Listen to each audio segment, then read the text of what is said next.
So one of the things that I said I'd talk a little bit about is, or that I teach, is this five-step close. Okay, so we call it the 5-step close.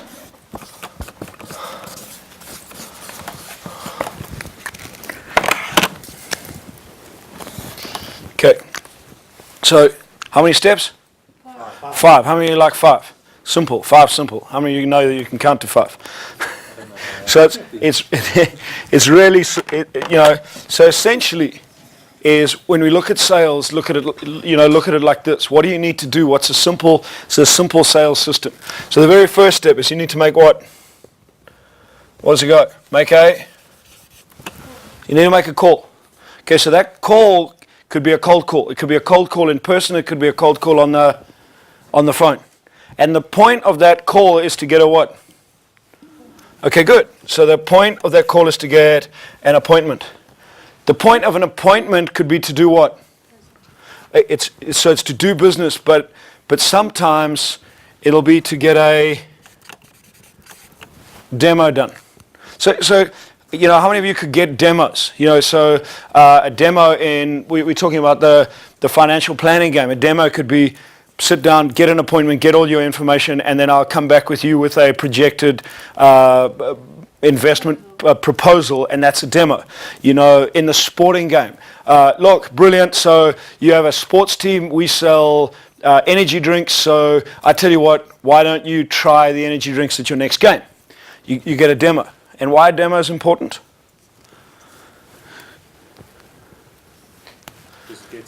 One-on-one engagement. Okay, good. One-on-one engagement. Get the product in. Yeah, look. Hey, how many of you have heard this? Possession's 9/10 of the law. In sales, it's the same. You get it in your hand. That increases. Can't give you the exact stat, but it's been said that it'll increase your opportunity to make the sale by as much as 70%. You put it in someone's hand. I'll give you an example. Right now, this book is on the table and it's real. But it's not as real as when I put it in your hand, is it? Okay, now it's real. Okay, now when I ask, would you like to learn 18 tools and techniques on how to make sales a life skill? Yes, I would. Good. Would you be interested in spending 150 Rand to learn those techniques? Obviously. Okay, good. Do you have 150 Rand? I do. Good. Would you be prepared to pay me 150 Rand? You can have the book. Okay. Okay, good. So can you see? Now who has possession? Does that make sense? Now, if that book was over here, some people were probably sitting, looking at the book thinking, I wonder where I could get the book, or what is it? Does that make sense? So the power of a demo is really important. Motor vehicles, what do? Come for a drive. Come test drive. Why? Because when you sit in it, you start experiencing it, feeling it, touching it, it suddenly becomes real. Difference between looking at a Lamborghini in a magazine and sitting in a Lamborghini. Two different things. Isn't that also true that more senses are involved? And What? in a certain experience, the more senses involved, the more likely action will be. Yes. So the more senses that are involved, touch, feel, smell, the more senses involved, the more real the experience becomes. Okay? So in my environment, for example, I'll run free events. So, those of you that get to know me, that want to come, every second or third week, I run what I call a free sales explosion morning or evening. It's 2.5 hours where you can come to a venue that we have and I teach on sales for free. You come in there for free. Why do I do that? Because when you're in the room, you will feel and experience the type of person I am.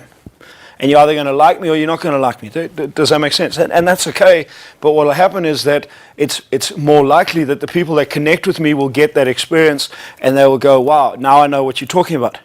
Whereas I could send you a proposal and I could put all the information that I've gone through today and you would read a proposal.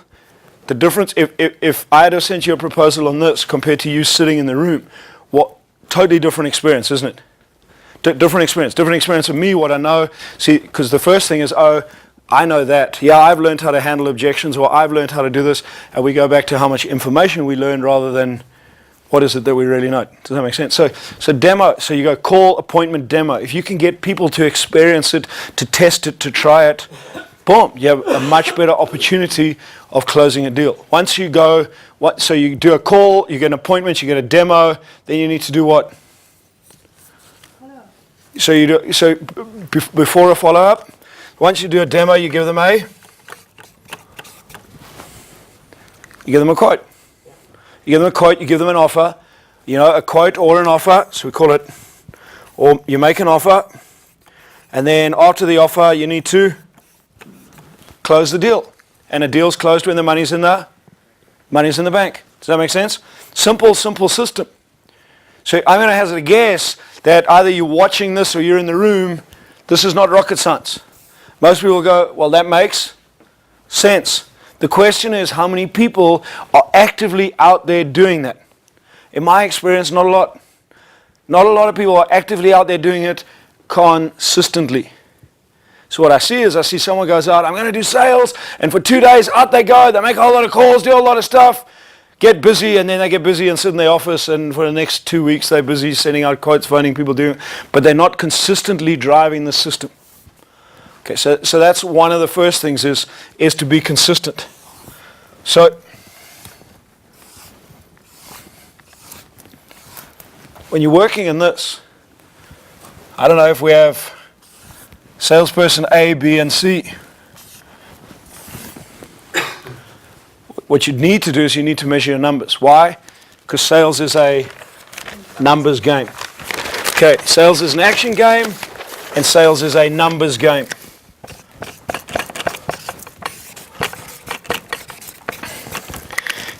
Sales is a numbers game. It's been said that what is measured can be changed. You want to lose weight? Get on the scale. I don't know about you. I don't wake up in the morning and go, oh, I feel thinner today. I wake up, I stand on the scale, it goes, I go, okay, all feelings have been taken away, or, wow, I'm down a kg. Because you measure. Sales and business is the same. You got to measure numbers. The amount of business owners that I sit down with and I go, what are your numbers? What are your sales numbers? How many people have you called on? How many calls have you made? How many appointments came out of those calls? Can't tell me. How many calls are you making? So A, B, and C. I don't know, A makes 10 calls, B makes 20 calls, C makes 5 calls. A closes 5 appointments, B closes 5 appointments, C closes 2 appointments. Out of those 5 appointments, A gets 3, B gets 4, C gets 2. Out of those demos, C quotes 2 and closes 1. C quotes 3 and closes 1. B quotes 3 and closes 2. What does that tell you? Okay, first thing it tells us is what activity are we doing. Okay, so where do we start? We start up here. How many calls are you making? So the question I'm going to ask is, I'm not going to jump all over C straight away to say what typically happens. B's doing all the work, they're working hard, C's doing nothing. Okay? Because I want to start looking at the relation between these in sales and in numbers. It's like in accounting. You have a good accountant. What does an accountant look at? The relationship between numbers, the relationship between turnover and gross profit, the relationship between gross profit, overheads, and net profit. So in investing, what's the relationship, the ratios in investing? In sales, it's exactly the same. What is the relationship between the amount of calls we make and the amount of appointments we set up? The amount of appointments we set up and the amount of demos we set up. The amount of demos we set up and the amount of quotes we do. The amount of quotes we do and the amount of closes. And ultimately, the amount of calls we make and the amount of closes we create. So, let's start with C. The person that's probably working the least, playing more golf than anyone. But if you look at their relationship here, what's the result? So they have 20%. Their conversion rate for C is 20% to sales. What's the conversion rate of B? They closed 2 out of 20. 10%. So they have a 10% closing rate. Here, 10% closing rate. Who has the best closing rate? What question should I be asking C? What did you say? What are you doing that's closing? Okay? Now, what's another question that we should be asking? If I look at this, what am I relating? What happens if we could get C to do more calls? What would happen? Higher conversion rate. Higher conversion rate. He would close 4. Do you think we could do with 4 more sales? Does that make sense? So now, typically what will people say? You're not working hard enough, rather than you're flipping closing well. How can we find a way to get you to do more calls? Does that make sense? Look over here. This guy here, if I look at between here, a high conversion rate between calls and appointments. Yep. High conversion rate, 10 to 5, 50%, less than 50%. What happens if we could get these guys to do 50%? Now I'm going to be asking this guy is, what are you saying on the phone? I don't use the phone. What I actually do is I knock on doors, go meet them personally. Wow, what are you guys doing? Oh, I'm only on the phone. Well, what do you think would happen if you actually went out and, does that make sense? Yep. So if you're measuring this, one for yourself and one for your team, as you're building a team, we start forming a pattern, don't we? A pattern in sales. So when you sit down here and you start putting numbers to this, so let's say one sale is worth 10,000 Rand. So 10K. So they did 10K, 20K, 10K. If you want to double your sales, what do you need to do? You could go double your calls. Sure, that might have an effect. But if you understand this, can you start tweaking each one of these? Getting better at this. Call to appointment, that's skill, isn't it? Get better at an elevator pitch. Get better at asking questions. Get better on the phone. Get better at connecting with people. Appointment to demo. Maybe when we analyze what they're doing, they're telling and they're not asking questions. So we teach them, so that could be skill. Demo to quote. You know, what's this guy doing? 100%, 100%. Okay, yeah, we're pretty good. Maybe you don't need to change that. Quote to close. Is this helping? Yeah. So measure the numbers. When you're measuring the numbers in sales, you go back to the skill. When you go back to the skill, in order to apply the skill, there's a next step that you need to go back to, is developing what? Your little voice. Because when you turn to this guy and you say he needs to work hard enough, maybe he has the skill. The question is, what's going to come up? His or her? Yeah, they just want me to work hard. They just want it. Now, if you can't get through that little voice, how well are you going to do at managing this person? Now you're going to end up telling this person why you pay them and they need to do more work. And how many people of you know that when you tell someone, they don't jump out and go do it? And they'll end up telling you why they're not going to do more work. But if you learn how to sell to them and ask questions, and you start connecting more work with a bigger reason, with the bigger value, with the bigger result, now what starts happening? Can you see, as you start measuring numbers, you start learning. You start teaching yourself. You start asking the questions. Why is this happening? What happens if I did this? What happens if we tripled the amount of calls we make and got better here? What would happen down here? You know, to this guy here. Dude, you're doing a lot of work here. What happens if we could teach you how to do this? Do you want to learn how to work smarter rather than harder? And you start creating those results. Does that make sense? So measuring numbers is essential. If you're a salesperson, you've got to have numbers measured. One of the things that I experience with many sales teams is they hate having numbers measured. Why? Because it holds them what? It holds them accountable. So I always say this, if you're not doing what you say you're going to do, then what it's going to do, it's going to have you found out. But the reality is this, is you need to measure numbers. If you're a salesperson, you got to measure numbers. If you're a business owner, you got to measure numbers. If you're driving a sales team, you got to measure numbers. And the first thing about numbers is to be able to use the numbers to grow your business. The second thing is you use them as an accountability tool and a discipline tool and those type of things. Yes, it will come into it. But the first thing is if you understand how to drive numbers. In any team that I work with, the first thing that I do is I go in and I put a board on the wall and we measure numbers. I want to know what your numbers are. How many calls are you making? How many sales are you making? How many appointments are you setting up? And what that allows me to do, that allows me to work with in each area with that team to change what they're doing. You know, I worked as one team and we simply focused on this. We simply focused on calls. So they're predominantly a phone-driven business. They have walk-in sales. They had a big customer base. And what I did is I looked at the amount of calls they were making, and we said to them, okay, if all we do is focus on increasing our level of calls.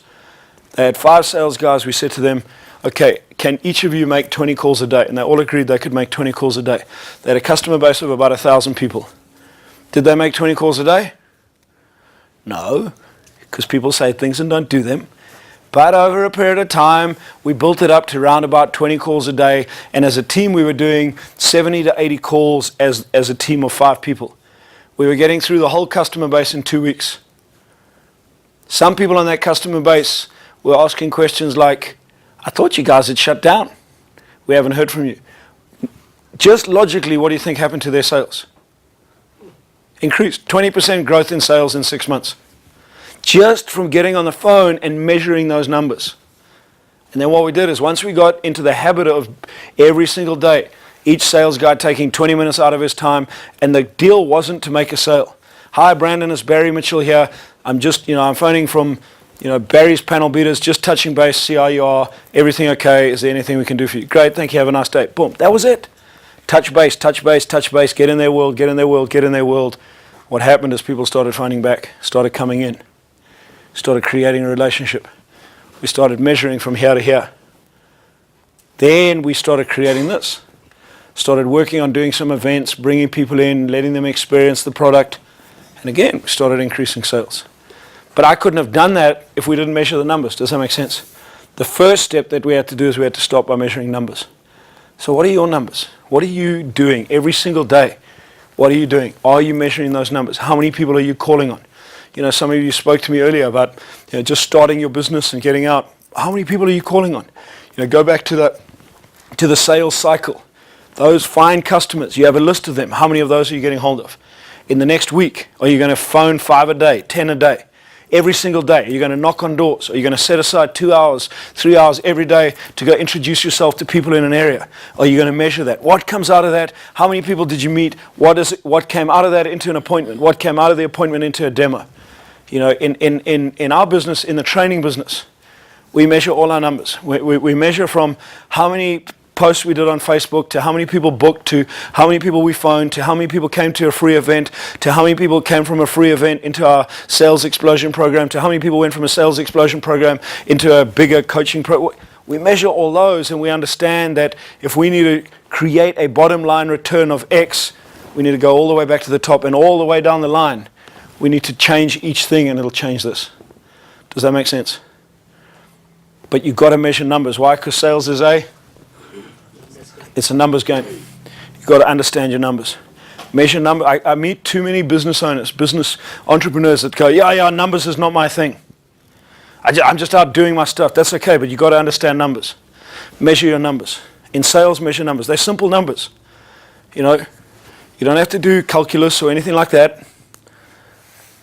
That would preclude me from being a salesman if I had to. You just got to count your numbers. Who did you speak to? And at each step of the process. How many of you think you could put this up on your wall?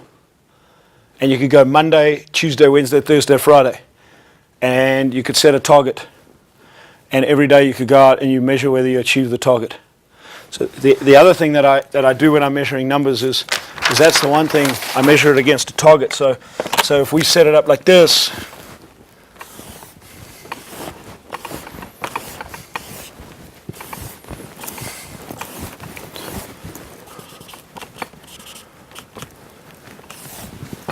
Monday, Tuesday, Wednesday, Thursday, Friday.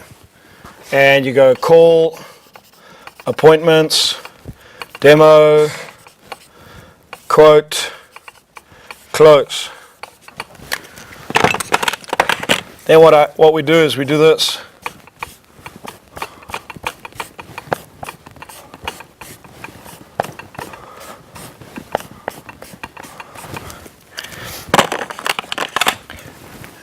And on the bottom, put down your target. So go, how many calls do I want to make on Monday? I want to make 5 on Monday, 5 on Tuesday, 5 on Wednesday, 5 on Thursday, and because it's a Friday, I'll make 2. What's my total? 5, 10, 15, 20, 22. Does that make sense? And every single day of the week, what are you going to do? You're going to go out, and at the end of the day, you're going to do what? I made 6. I made 3. So now I'm on 9. I'm how many behind? 1. Tomorrow I need to make 1 more. So I made 7. I'm 1 ahead. I still make 5. I made 3. What's my total? 10, 19, 24. Am I ahead of the game? And I do that for everything. Set a target for each thing based on what you, if you don't have these numbers, sometimes you just got to start off and go, well, what do I think they are? If I make 5, how many appointments do I think I can get? Well, my target's going to be 1. And then measure against the target. At the end of the week, sit down and go, what did I get out of these numbers? What did I learn from these numbers? What do I need to do? 1, how did I do on the goal that I set? And 2, what are my results? And then what does it allow you to do next week?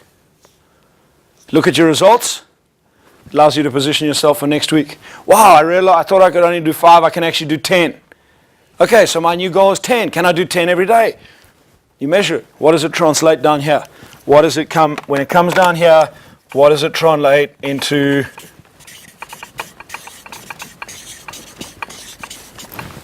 your result? And when you measure those numbers, you go from here all the way back up here. If you do that as a business owner, as a self-employed person, and you start doing this, when you bring on a person to come and help you sell, what do you know? If you teach them and you equip them and they go out and do the same numbers as you, they should drive pretty similar results. How many of you have seen a business owner that goes, I need someone to sell, someone comes in and they go, right, go out and sell. And we have no idea what the numbers are, and then we get frustrated because we have a perception of what that salesperson should be doing, and damn, they're a salesperson, so they should be able to make money for me. But we don't actually know the numbers. So measure your numbers. If you already have a team and you have some salespeople, start measuring the numbers. Start understanding this, and you start driving this all the way through there. Does that make sense? Yeah. You learning something? Yeah. You getting some value? Yeah. Cool. So how many of you love learning? So one of the things that I taught earlier was highest energy always. Highest energy always wins. And the one thing that I know this is that learning requires energy. And if you want to learn, you've got to put energy into it. And you've got to do it with energy. Does that make sense? Cool. Okay, good.